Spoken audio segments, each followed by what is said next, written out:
Hello students, welcome back to our YouTube channel. Let's start our new video, and the topic of today video is the Stirling's approximation. Today topic is Stirling's approximation. ठीक है, तो आज हम पढ़ेंगे sterling approximation. देखो ये हम पहले पढ़ना क्यों चाह रहे हैं, है ना। सबसे पहले तो कि हमें जरूरत ही क्यों है, क्यों पढ़ना है। इससे पहले जो आपकी प्रीवियस वीडियोस थी इसमें हमने क्या देखा था, हमने पढ़ा था कि अगर क्या हो n पार्टिकल्स हो या n क्वाइंस थे हमारे पास और उनको हमें क्या करना था, दो बॉक्सेस में डिस्ट्रीब्यूट करना था, है ना। तो हमने प्रोबेबिलिटी निकाली थी। हमने क्या निकाली थी, प्रोबेबिलिटी कि क्या हो कोई n और n माइनस r स्टेट हो। ठीक है, तो ये हमने पहले फाइंड आउट की थी कि वो किसके बराबर होती है, NCR upon 2 raise to the power आपकी n, कुछ ऐसी थी, है ना, यही थी ना। और NCR कैसे खुलता है, n factorial divided by n minus r factorial into r factorial, और ये 1 upon 2 raise to the power n। तो ये चीज जो है हमने पहले स्टडी की थी कि अगर आपके पास क्या थे, कोई भी दो क्वाइंस थे, ठीक है, तो उनका जो डिस्ट्रीब्यूशन था वो कुछ ऐसे था आपके पास। ये हम पहले पढ़ चुके।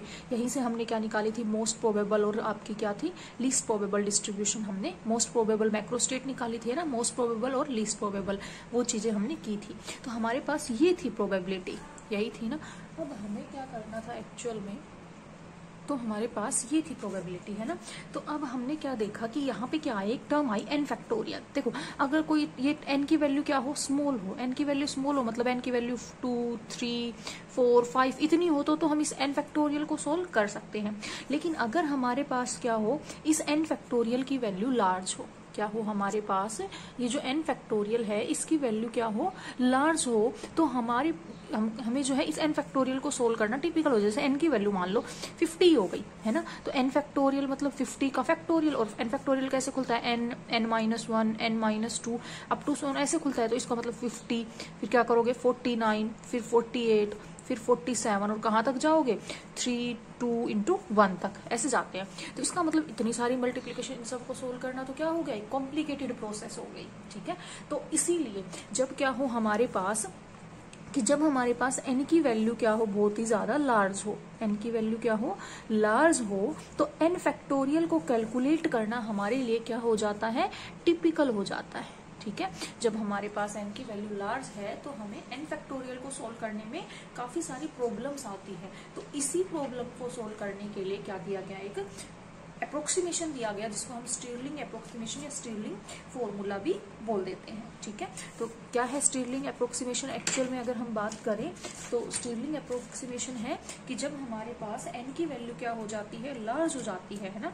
तो टू कैलकुलेट n फैक्टोरियल, टू कैलकुलेट किसको, n फैक्टोरियल, n फैक्टोरियल को कैलकुलेट करना क्या हो जाता है, बिकम्स वेरी टीडियस या टिपिकल हो जाता है। ठीक है, हमारे लिए क्या हो जाता है, वेरी टीडियस, किसके लिए, for large value of n। जब n की वैल्यू क्या हो हमारे पास, लार्ज हो, तो n फैक्टोरियल को कैलकुलेट करना टिपिकल हो जाता है। ठीक है, तो इसीलिए एक अप्रोक्सीमेशन दिया गया। इसने क्या कहा, सो अकॉर्डिंग टू, इन्होंने n की जगह, n फैक्टोरियल की जगह क्या कहा कि log n फैक्टोरियल निकाल लो। तो इन्होंने एक फॉर्मूला दिया। तो ये फॉर्मूला क्या था कि नेचुरल लॉग n फैक्टोरियल, क्या है, नेचुरल लॉग। ठीक है, n फैक्टोरियल किसके बराबर होता है, n log n। ठीक है, n नेचुरल लॉग n, ठीक है, माइनस n। ये है आपका एक्चुअल में स्टिरलिंग अप्रोक्सीमेशन या फिर स्टिरलिंग फॉर्मूला। कि क्या करो, अगर n है, नहीं n फैक्टोरियल की बजाय क्या करो, उसका लॉग ले लो। तो नेचुरल लॉग जो n फैक्टोरियल होता है उसको आप खोल सकते हो कैसे, n log n minus n। ठीक है, ये क्या है n, ये नेचुरल लॉग, ठीक है, और ये क्या है n माइनस n। ये है। अब ये आया कहाँ से है, ठीक है, ये चीज देखते हैं कैसे आया। देखो, तो बाय डेफिनेशन किसकी, n फैक्टोरियल, क्योंकि हमें तो n फैक्टोरियल था हमारे पास, तो भाई ये कैसे आ गया, ये फॉर्मूला देखते हैं। हमारे पास क्या होता है, n फैक्टोरियल, और n फैक्टोरियल कैसे खुलता है भाई, n into n minus 1 into n minus 2 into up to सोन, कहाँ तक जाते हो, 3 इंटू 2 इंटू 1, ऐसे ही जाते हो। ठीक है, अब ये तो n फैक्टोरियल, अब इसने क्या ले रखा है, नेचुरल लॉग। तो क्या ले लेते हैं, taking log on both side, natural log. ठीक है, या फिर ऐसे लिख सकते हो ऑन बोथ साइड्स, दोनों तरफ ले, तो दोनों तरफ लो, क्या हो जाएगा, natural log n factorial is equal to, ये क्या होगा, नेचुरल लॉग इन सब के साथ है n, n-1, n-2 और कहाँ तक है 3 इंटू 2 इंटू 1, ठीक है। और आपको पता है नेचुरल लॉग अगर कुछ भी हो, log m इंटू n हो, m into n, log m into n कैसे का मतलब क्या होता है, वो चीजें क्या है, ऐसे कैसे लिख सकते हो, log m plus log n, ठीक है। अगर मल्टीप्लीकेशन में हो तो log में वो टर्म क्या हो जाती है आपकी, एडिशन में हो जाती है। तो ये कैसे हो जाएगा formula, natural log n factorial is equal to क्या हो जाएगा, natural log n plus natural log n-1 plus natural log क्या हो जाएगा n-2 और कहाँ तक जाएगा, natural log 2 plus natural log 1, ऐसा ही है ना। तो अब इसको कैसे लिख सकते हो, देखो natural log n factorial is equal to, थोड़ा उल्टा लिख ले, नेचुरल log 1 काउंटिंग ऐसे शुरू कर लेते हैं 2, फिर क्या आएगा नेचुरल log 3 और अप टू सोन लास्ट तक कहाँ तक है नेचुरल log n तक। तो ये सम है, सम का मतलब क्या यूज करते हैं, जब सारी चीजें ऐड हो रही हो तो मतलब समेशन, किसकी फॉर्म में लिख दे x, ठीक है। और यहाँ क्या लिख दे नेचुरल log x, और x की वैल्यू कहाँ से शुरू हुई है, 1 से शुरू हुई है और कहाँ तक गई है, n तक। यही आया ना हमारे पास क्या, कि नेचुरल log n फैक्टोरियल किसके बराबर हो गया भाई, सारी चीजें क्या थी, समेशन, समेशन का मतलब क्या होता है, ऐड है ना, ऐड का मतलब क्या है, समेशन की फॉर्म में लिख दो। तो समेशन का मतलब यही हुआ, x की वैल्यू 1 रखो तो क्या आएगा, नेचुरल log 1, फिर समेशन का मतलब प्लस, फिर x की वैल्यू 2 तो नेचुरल log 2 और कहाँ तक जाओगे, n तक, ठीक है। ये आ गया। तो जब हम क्या करते हैं, इसका एक ग्राफ प्लॉट करते हैं, किसका, नेचुरल log x का, किसका करेंगे, x का ग्राफ किसके साथ करेंगे, नेचुरल log x के साथ। तो आपका ग्राफ कुछ ऐसा आता है, ठीक है। और एरिया अंडर द जो ग्राफ, देखो समेशन का क्या मतलब है, ये एरिया कैसे, ये क्या मतलब है कि ये एरिया अंडर द ग्राफ, वो क्या देगा, पूरी समेशन, सारी चीजों को हम क्या कर रहे हैं, ऐड कर रहे हैं, x की सारी वैल्यू 1 से लेके n तक, ठीक है। तो इन एक्चुअल में अगर हमें ये करना है, ठीक है, तो हम क्या कर सकते हैं, इस समेशन को, समेशन का क्या मतलब होता है, ऐड, तो समेशन को किसमें चेंज कर सकते हैं, इंटीग्रेशन में। किसमें चेंज कर सकते हैं इस समेशन को हम, इंटीग्रेशन में। तो कैसे लिख सकते हैं, natural log n factorial is equal to, इसको क्या लिख दे, इंटीग्रेशन, लिमिट वही रहेगी कहाँ से, 1 से लेके n तक, और यहाँ पे क्या है नेचुरल log x, और जब भी इंटीग्रेशन है किसके, x के रिस्पेक्ट में, तो यहाँ पे क्या आएगा dx। देखो इसके साथ कुछ भी टर्म मल्टीप्लाई में नहीं है, इसका मतलब 1 तो हमेशा होता ही होता है। अब हम क्या करेंगे, इस इंटीग्रेशन को सोल्व करेंगे, क्योंकि हमें क्या निकालना है, हमें तो ये फॉर्मूला ड्राइव करना है कि ये आया कहाँ से है, आया यहीं से है कि n फैक्टोरियल को हमने खोला, फिर हमने दोनों तरफ क्या लिया, log लिया, log लेने के बाद log m इंटू n क्या होता है, सम की फॉर्म में होता है, समेशन की फॉर्म में लिखा, समेशन को किस में कन्वर्ट कर सकते हैं, इंटीग्रेशन में, ठीक है। अब देखो इसको क्या करेंगे, इंटीग्रेशन, और इंटीग्रेशन कैसे करेंगे, इंटीग्रेशन बाय पार्ट्स, ठीक है। और इंटीग्रेशन बाय पार्ट्स में हमें हमेशा क्या चूज करना होता है, फर्स्ट फंक्शन और सेकंड फंक्शन। देखो हमारे पास क्या है, हमारे पास है natural log n factorial is equal to integration 1 से लेके n तक है, क्या है, natural log x into dx, कुछ नहीं था इसलिए इसके साथ मतलब क्या मान लिया, 1। तो आपने रूल पढ़ा होगा क्या, ILATE रूल, ILATE, ये क्या होता है कि इसके हिसाब से हम क्या चूज करते हैं, फर्स्ट फंक्शन और सेकंड फंक्शन। आई का मतलब इनवर्स फंक्शन अगर हुआ तो उसको पहला मानेंगे, ठीक है। फर्स्ट फंक्शन ये क्या है, लोगरिथमिक, तो हमारे पास है, ठीक है। उसके बाद ए से क्या होता है आपका एल्जेब्रिक, टी से क्या होता है टिग्नोमेट्रिक, और लास्ट में ई से क्या होता है एक्सपोनेंशियल, ठीक है। तो इनवर्स है, नहीं है, कोई भी इनवर्स नहीं है। लोगरिथमिक है तो इसका मतलब इसको क्या मानेंगे, फर्स्ट फंक्शन, और इसको क्या मानेंगे, सेकंड फंक्शन, ठीक है। अब क्या करेंगे, इंटीग्रेशन बाय पार्ट्स, और इंटीग्रेशन बाय पार्ट्स क्या कहता है कि first function as it is, क्या कहता है, first function as it is integration of second, और 1 का इंटीग्रेशन क्या होगा भाई, x, ठीक है।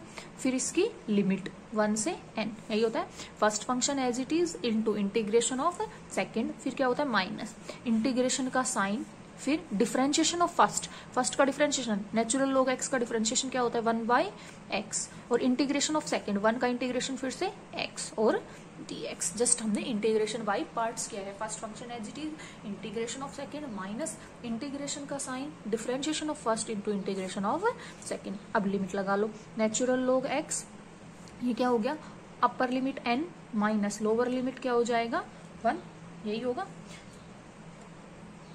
ठीक है।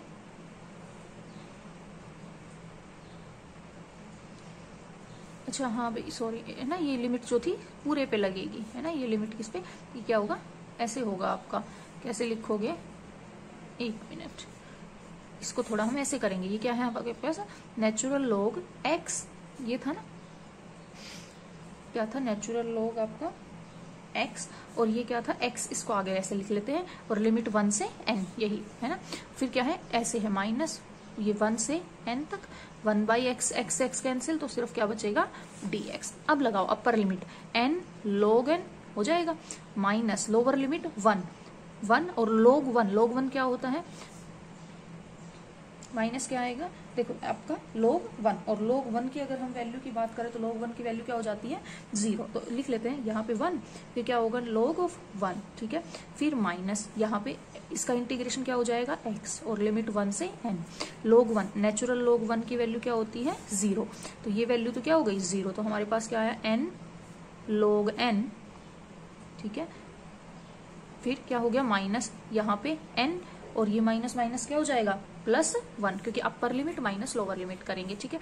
ये क्या आ गया नेचुरल log n फैक्टोरियल। अब हमारे पास n की value n is very large, तभी तो हम इसको सोल्व कर रहे हैं, n की वैल्यू लार्ज है, तो n+1 को हम नियरली किससे कर सकते हैं कंपेरिजन, n से, मतलब n+1 को किससे रिप्लेस कर देंगे, n से, तो हमारे पास क्या हो जाएगा n नेचुरल log n, फिर ये क्या, इस n+1 की जगह क्या कर दें n, तो ये क्या हो गया n फैक्टोरियल। तो यही तो आया था हमारे पास स्टिरलिंग अप्रोक्सीमेशन का फॉर्मूला, या स्टिरलिंग फॉर्मूला यही कहता है कि नेचुरल log n फैक्टोरियल किसके बराबर होता है, n log n minus n के बराबर। ये हमने क्यों किया, क्योंकि अब हम जो आगे जो नेक्स्ट जो टॉपिक करेंगे कौन सा, स्टैटिस्टिकल फ्लक्चुएशन, उसमें हमारा ये रिजल्ट यूज होना है, ठीक है। मैं एक बार फिर से बता देती हूँ, हमने क्या किया कि हमने पहले प्रोबेबिलिटी डिस्ट्रीब्यूशन पढ़ा था, जिसमें हमने क्या कहा था कि जो हमें कोई भी 2 पार्टिकल्स हों उसको, या n पार्टिकल्स हों उनको डिस्ट्रीब्यूट करना हो 2 बॉक्सेस में, तो उसका जो प्रोबेबिलिटी होती है वो क्या होती है NCR/2n। तो NCR कैसे खुलता है, ये तो आप पहले पढ़ चुके हैं, n factorial divided by n minus r factorial into r factorial, ठीक है। अब बात आती है कि हमें तो इस n फैक्टोरियल को सोल्व करना होता है ना, तो जब हमारे पास n की वैल्यू क्या हो, वो ज्यादा लार्ज हो, तो हम इसको सोल्व नहीं कर पाते। स्मॉल वैल्यू के लिए तो सोल्व कर लेते हैं, लेकिन जब n की वैल्यू लार्ज हो तो टिपिकल प्रोसेस हो जाती है। तो उस टाइम पे कि जब n फैक्टोरियल निकालना हो, कब, जब n की वैल्यू लार्ज हो, तो हम क्या यूज करते हैं, स्टिरलिंग अप्रोक्सीमेशन या स्टिरलिंग फॉर्मूला, जो किसके बराबर होता है, natural log n factorial is equal to n log n minus n के बराबर होता है। अब ये आया कहाँ से, तो जस्ट डेफिनेशन n फैक्टोरियल को खोला, उसको समेशन के दोनों तरफ log लिया, समेशन की फॉर्म में लिखा, फिर इंटीग्रेशन किया, और इंटीग्रेशन बाय पार्ट्स करने के बाद हमने क्या किया, जस्ट उसको फाइंड आउट किया, तो ये क्या है आपका स्टिरलिंग अप्रोक्सीमेशन, ठीक है। तो ये रिजल्ट हमारा आगे यूज होगा, इसलिए हमने इसको कैलकुलेट किया है, ठीक है। तो नेक्स्ट टॉपिक में ये जो है आपका रिजल्ट यूज होगा, ठीक है।